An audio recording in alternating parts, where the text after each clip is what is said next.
tell me, Sil, what is the latest you can say about the situation for the people in that community of East Palestine?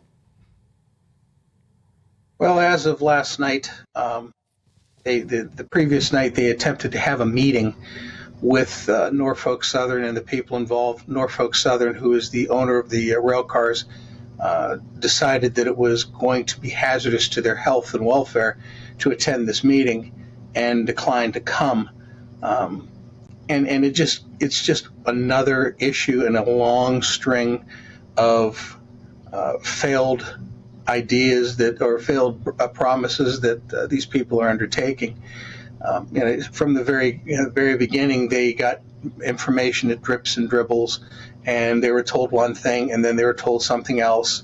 And my thing is, when you have a situation like this, you tell the truth, you tell it first, you tell it all, and you tell the people what you're going to do. And that wasn't forthcoming, and it still isn't. The governor of the state of Ohio has not declared that as an emergency site yet. However, the government has decided that they're going to send FEMA in anyway. And one of the telling things is they're sending a FEMA incident management team in there, which should kind of give you a clue what the part of the problem is there. I think there's a lot of entities running around doing things, and they may or may not be in the interest of the people, but more in the interests of Norfolk Southern. So these people are aggravated, and they have the ongoing issues. They're getting skin rashes. There's chickens that are dying. These people are worrying justifiably that, it's a farm community. Are they going to be able to plant? Are they going to have problems? Is their water safe? They've been told the water was safe. Then they were told the water wasn't safe. Then they were told to drink bottled water. Now they're being told the water is safe. It doesn't build confidence when you have those kind of things going on. And it started off from the very beginning. One of the reasons why I got involved in this is because they weren't telling the media anything. And the United States has what's called the SARA Title III. It's a law that was enacted, is basically billed as the chemical right to know.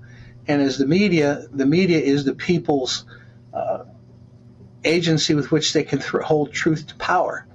And they weren't being told anything. It became very clear that Norfolk Southern was controlling this, and quite possibly still are. I understand, Sil, that it's really not topping news agendas in the United States, is it? It's not cropping up on national news. When viewed from here, it looks like an enormous incident. I mean, I believe the word Chernobyl was trending on social media because so many people were equating what had happened in East Palestine to Chernobyl, which is to say a town that might die.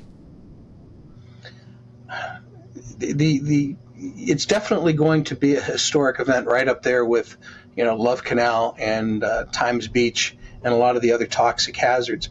One of the things that kind of thrust me into the international media and the local media was when I was interviewed, I said that we nuked a town to basically get a railroad running. And what the catalyst for that was, there's a gentleman, I think from Darlington, Pennsylvania, that had a picture of that gigantic mushroom cloud that she's seen there. It had stratified out, and he was videoing it, and as he was videoing it, there was stuff falling out onto his property. And I'm looking at this and I'm saying, my goodness, this looks like one of those nuclear apocalyptic winter things where you have fallout coming down. And I thought about it and I says, well, yeah, that's what it is. So it just wasn't a nuclear weapon.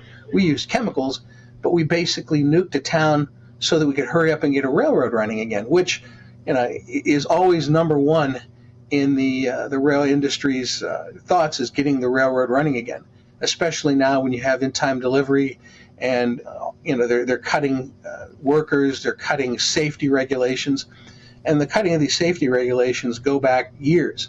Probably at least 4 or 5 administrations in the United States government.